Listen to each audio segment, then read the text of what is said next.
had a big dream to drive to Africa, and now that dream has come true.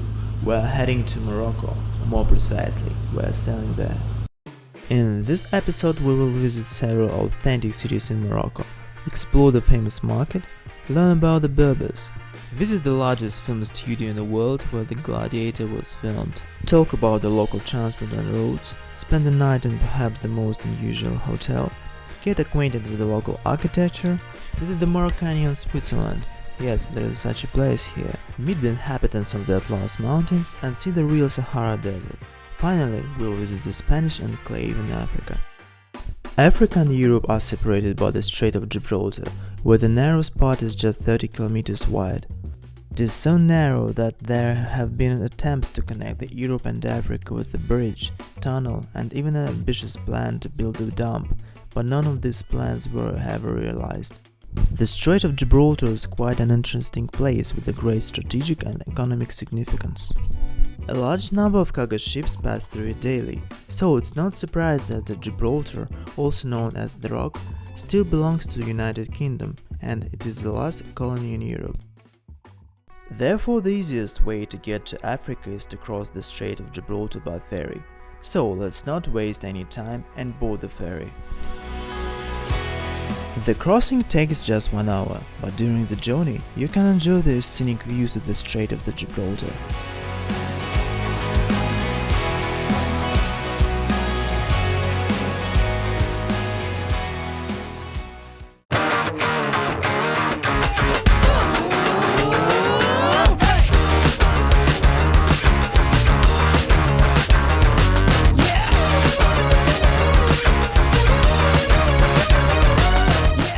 The first city that 90% of all travelers visit after arriving in Africa is Tanger. Tanger is often referred to as the most European city in Africa due to its geographical location and Spain's colonial past. Tanger is perhaps the most European city in Morocco, where the influence of Europe is strongly felt. It can sometimes be mistaken for a Spanish city. However, despite the similarities, the city retains the Eastern charm.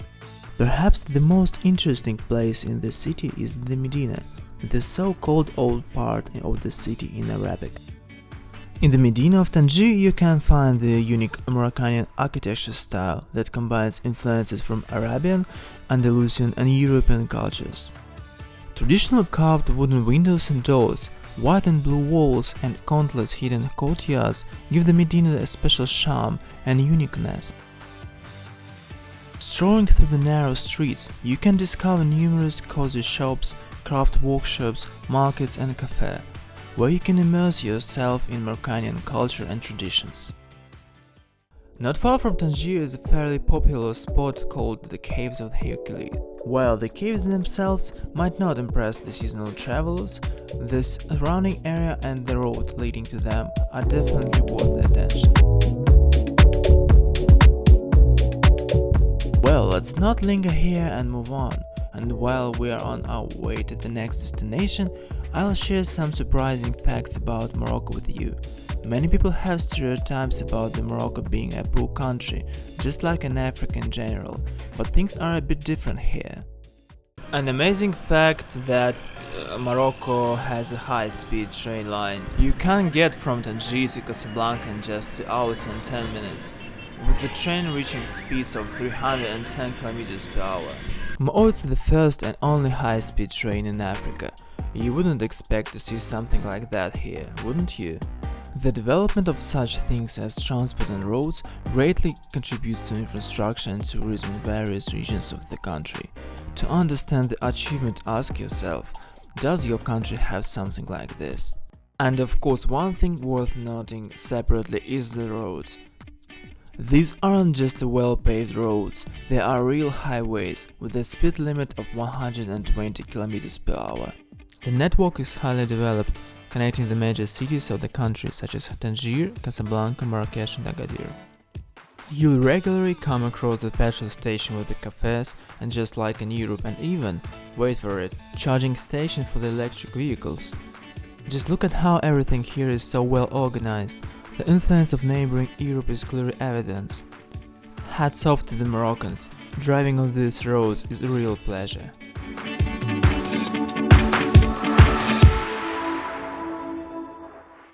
Our journey through Morocco wouldn't be complete without passing through such a famous and popular city as Marrakech.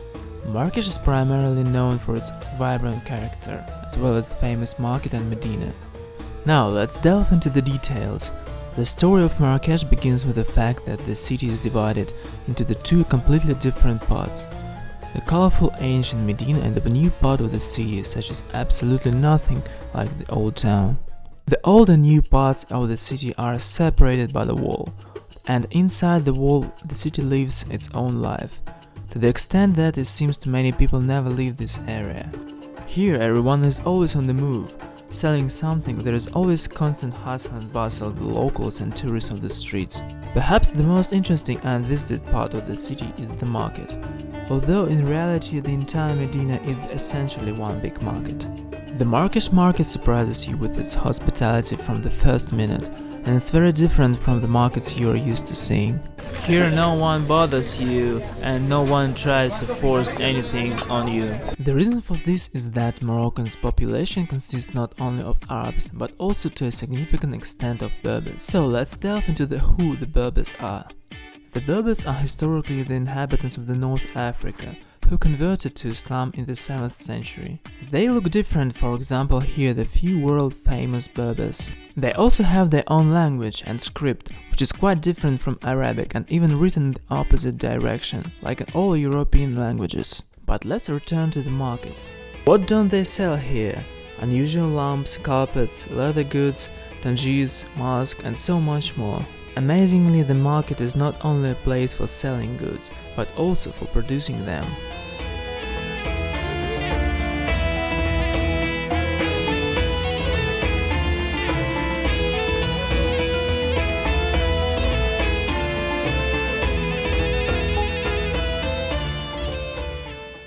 Marrakech is also renowned for its exquisite and highly recognizable architecture.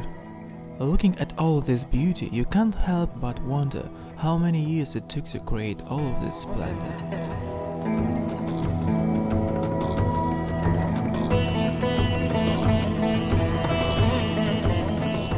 For example, this is a college built in the 14th century. Just look at this intricacy of these carvings. It's a real woodwork, artistry and more. We were in Marrakech a month after the strongest earthquake with a magnitude of 6.8, and some old houses were destroyed, but the government has already started to restore them. Although, judging by the media, it seems that the earthquake was devastating. In reality, almost the entire city remains standing. In contrast, the old city stands its modern part outside the walls of the Medina. Here the streets are well maintained, palm trees are planted everywhere, and there are many trendy establishments and cafes, creating a pleasant impression of the city and making you want to stay here for a few more days. I really like Marrakech. The people here are very friendly, and the city is vibrant. I definitely recommend it.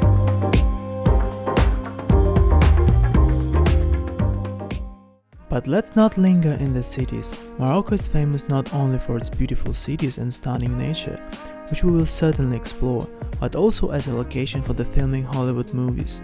One such place is the city of Ouarzazate. A vast number of Hollywood films have been shot here, including The Mummy, Gladiator, Alexander, Kingdom of Heaven, Lawrence of Arabia and many others. We stayed in a hotel located right on the grounds of the Atlas Studios, which is the largest film studio in the world. Of course, the Moroccans have slightly exaggerated its size, as most of the studio's territory is desert, where there is literally nothing around. Unfortunately, the studio grounds were closed to the visitors, as an electronic music festival was set to start the following day. However, since the hotel is situated with the studio's premises, we had a full access to all the sets and we were able to walk around at a unique time, at night, where there was practically no one there. It's a fantastic feeling to walk through the film studio with absolutely no one around. It's an amazing experience to walk among the sets from the film you watched and loved as a child. For example, here are the sets from Martin Scorsese's Kundun, and this square is from the film Aladdin with Will Smith. Even more interesting sets were found in nearby museum. We are in a museum where the Moroccans have collected all the sets from the films that were shot here. After filming, cinematographers would simply leave the sets in the desert, and the Moroccans, to preserve them, decided to establish a museum here. It was a very wise decision, as it makes you want to visit this region even more. It's interesting that when we see sets in films, we believe, for example, that walls are made of stone and grills of iron. But to cut costs, the sets are mostly made of plaster and other materials that are then crafted by artists to look like what we see in the film. In reality, they appear somewhat artificial, but in the movies you truly believe in them. This is a very interesting place. This is where Gladiator was filmed. And right now we're in the prison where Russell Crowe was held.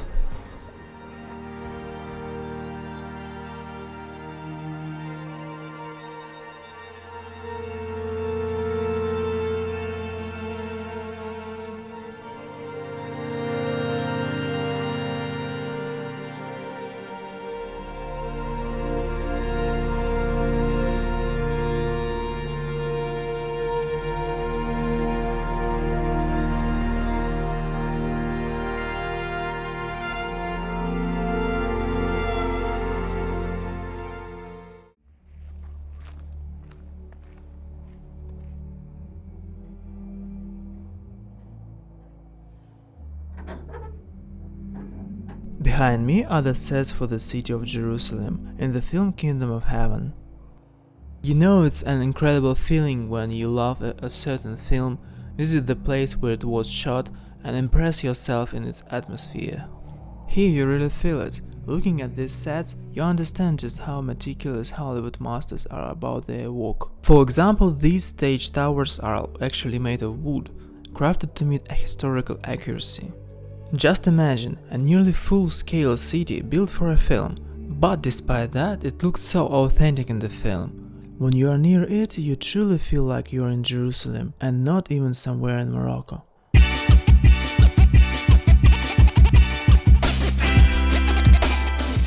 We managed to attend the music festival. The concept of the festival was very interesting and the sets added to authenticity, but we visited it already feeling quite tired, so we left rather early. The next day we headed to another unique place that personally made a strong impression on me.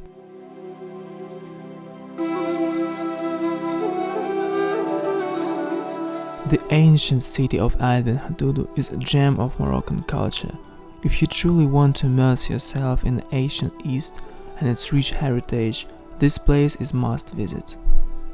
It's interesting that this town used to be a major stopping point of caravans, but over time people began to leave and move to another side of the river, and by the early 20th century only 10 families remained.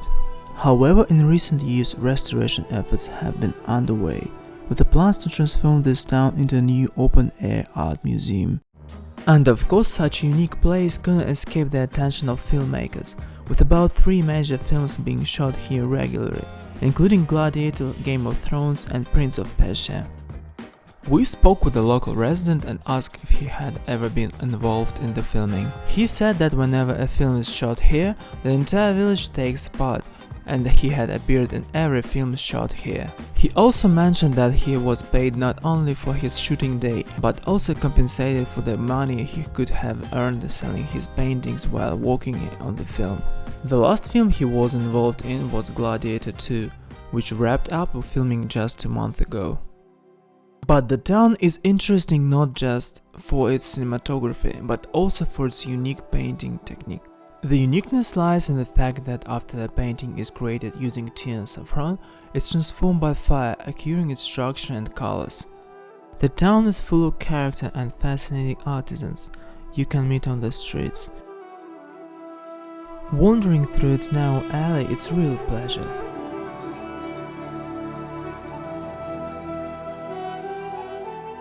Being there feels like stepping into a film, and everything happening around you sometimes seems like a fairy tale.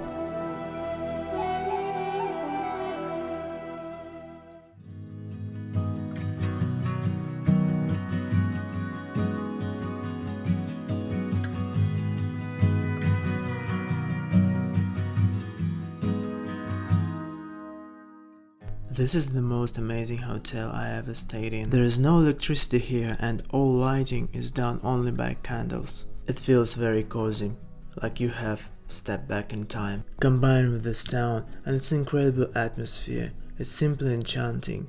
It is definitely worth visiting and experiencing it for yourself.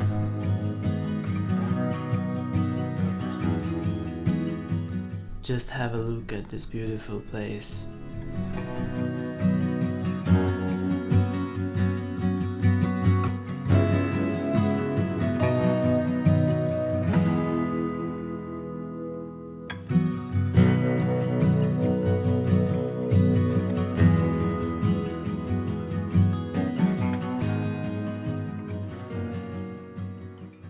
Well, it's time to leave this wonderful place.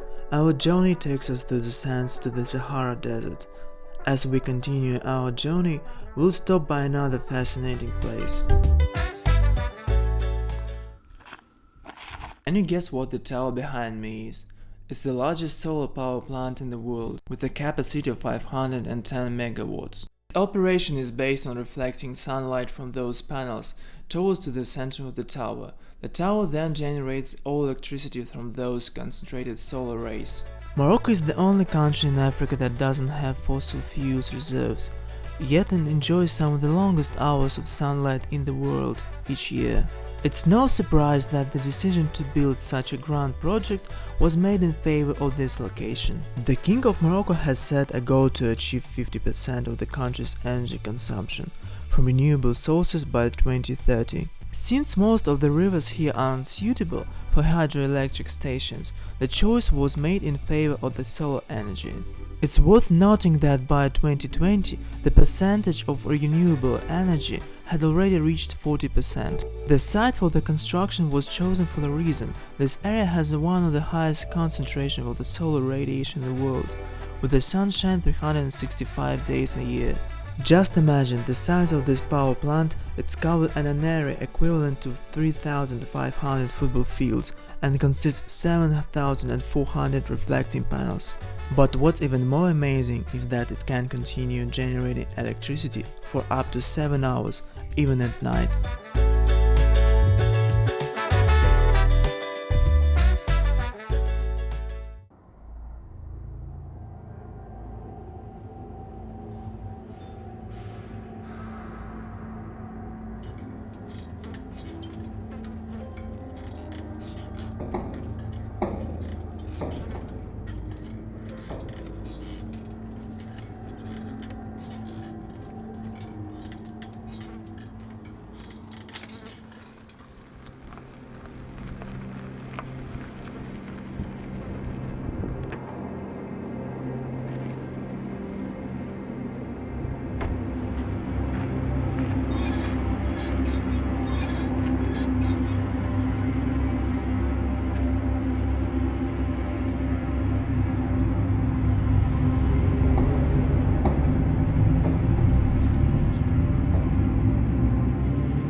Yes, you are not mistaken if you think you have seen it somewhere before. This is the petrol station from the horror film The Hills Have Eyes. The most eerie thing is that when you are driving along the highway, surrounded by nothing but desert, and you see this petrol station standing there exactly as you see it in the film, it really does look sinister.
Desert, the largest and the hottest desert in the world, covers about 30% of Africa's surface. The desert has always fascinated me. It seems to highlight the uniqueness of our planet, and its landscape are simply mesmerizing.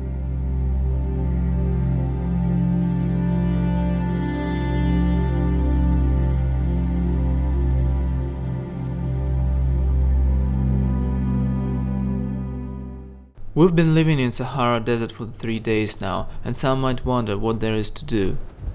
At the very last, you can witness sunrises like this. You can also ride a camel, rent a quad bike, or head into the desert on the buggy. There are also a few interesting places nearby that you can visit if you have a car. Few things can compare to the sunset and sunrises in the desert, and having a breakfast with a view of the sand dunes.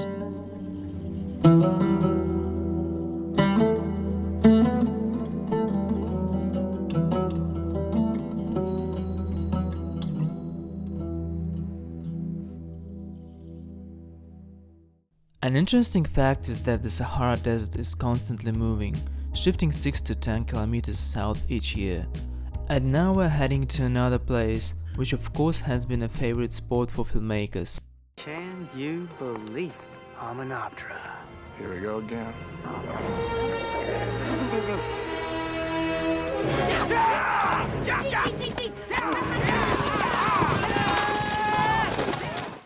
As you might have guessed, the famous film The Mummy with Brendan Fraser was shot here. In this mountain there is a fortress built in the 11th century, which serves as a refuge along the caravan roads. It was largely forgotten in the following centuries until Hollywood scouts took notice and decided to use it as the main location for the film. According to witnesses, the film took place in harsh conditions. Intense heat and strong winds that caused sandstorms. The sets were constructed over 6 months. During filming, a special drink was prepared for the cast and crew, which they had to drink every 2 hours to replenish the fluids lost due to the extreme heat. Sometimes a few simple shots in a film hide a great deal of hard work and tough conditions.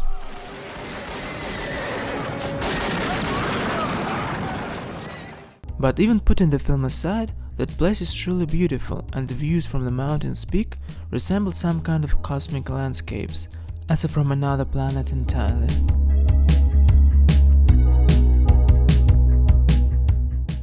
Our journey continues through the sandy mountains and desert oases, so I suggest we quietly enjoy the local scenery. There is plenty to see here.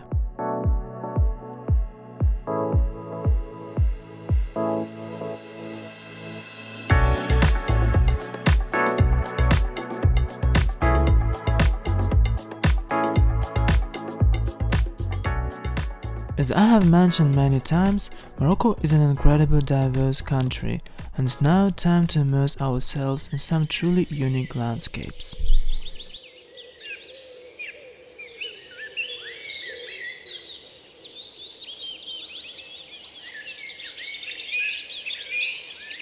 It never ceases to amaze me the natural diversity of this country. Just a few hours ago we were in the desert, and now we're in the mountains, surrounded by a pine forest and charming local wildlife.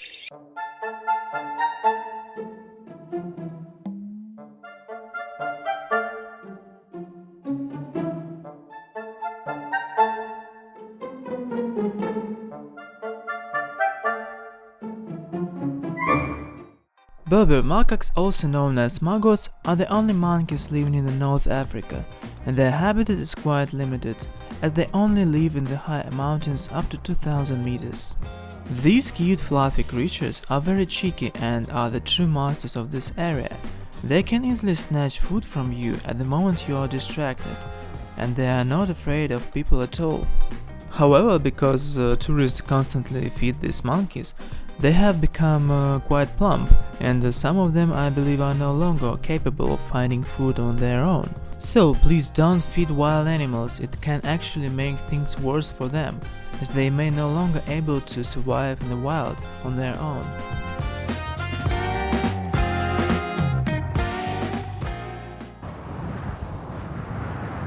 You might think that this is Switzerland, but no, this is Morocco. This is a town in the Atlas Mountains.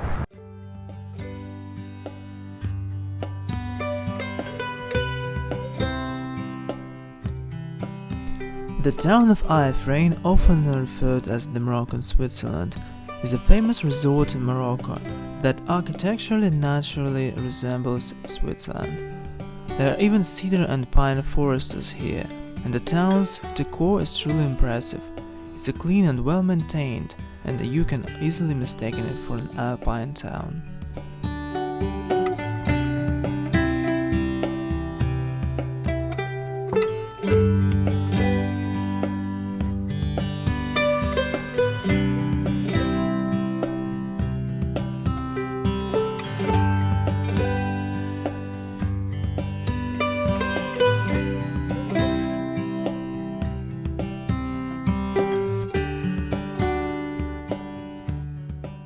Now we're heading to the final destination of our journey, which I'm excited to tell you about.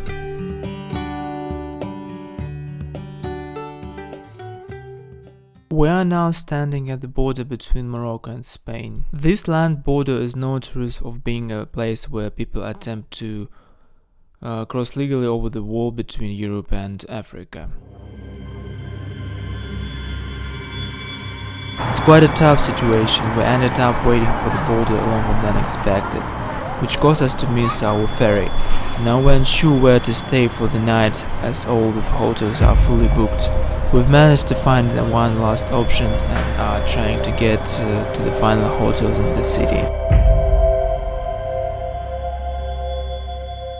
Well, we finally managed to find the last available room in the city, and now we have a chance to explore it. Few people know that Spain still has colonies in Africa, or more precisely enclaves. These consist of several territories, some of which are islands, hosting military bases, and two cities, Ceuta and Melilla. But let's figure out how these territories still belong to Spain. The fact is that legally these territories never belonged to Morocco and were never Spanish colonies. Ceuta and Melilla were the only territories that Portugal lost after gaining independence from Spain, and they later became part of Spanish Empire. So when decolonization occurred in Africa, these territories remained under Spanish jurisdiction. Behind me is perhaps the most unusual border in the world, the border between Spain and Morocco. Due to its location, Ceuta is a tempting entry point for those trying to cross Africa into Europe, which is why many migrants gather at the border, in hopes of reaching more developed countries. To prevent the uncontrolled flow of migrants, the Spanish and European authorities have built a 6-meter high wall here, which is one of the most highly guarded and high-tech borders in the world. Thousands of sensors are installed along the perimeter of the wall, and the coast water are patrolled by military vessels. However, despite these measures, it seems the Spanish have resigned themselves to the fact that migrants will try to cross, so they have implemented the additional passport check when boarding the ferry. The wall between Ceuta and Morocco truly feels like the divide between two different worlds, Africa and Europe. Here in Ceuta everything is very civilized and pleasant. It feels like proper Europe. In Morocco, despite their efforts, there is a kind of wild chaos. People are constantly jumping into the roads, but gradually this city is being populated by Moroccans. By my estimate, about 40% of the population here are Moroccans, and of course they are bringing their culture with them, which is slowly beginning to influence the local culture of Spain and the European Union. But they are trying hard to keep everything under control, and they are most to succeed. There is still none of that chaos, madness and decay. Everything is very clean and beautiful. Historically, Morocco has always wanted to conquer this territory, considering it their own. The most significant attempt was the longest siege in history, lasting 33 years. Even now you can see how monumental the city is built. It is essentially not a city but a fortress.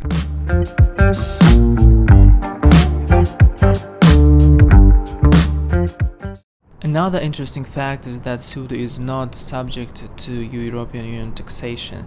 It's not in a customs zone, so there is no VAT here. For example, we ate at a restaurant and the tax was just 2%, only local tax, which ranges from 0.5% to 10%, with 10% only on construction. In a sense, it's a tax haven here, and I assume shopping is quite inexpensive, something like Andorra. As I walk around Ceuta, I notice that it's a very sporty city. Despite its size, nearly everyone here is either running or cycling, and it's clear that people do this irregularly. Surprisingly, Ceuta turned out to be a beautiful and cozy European town. Despite its location, it definitely deserves attention.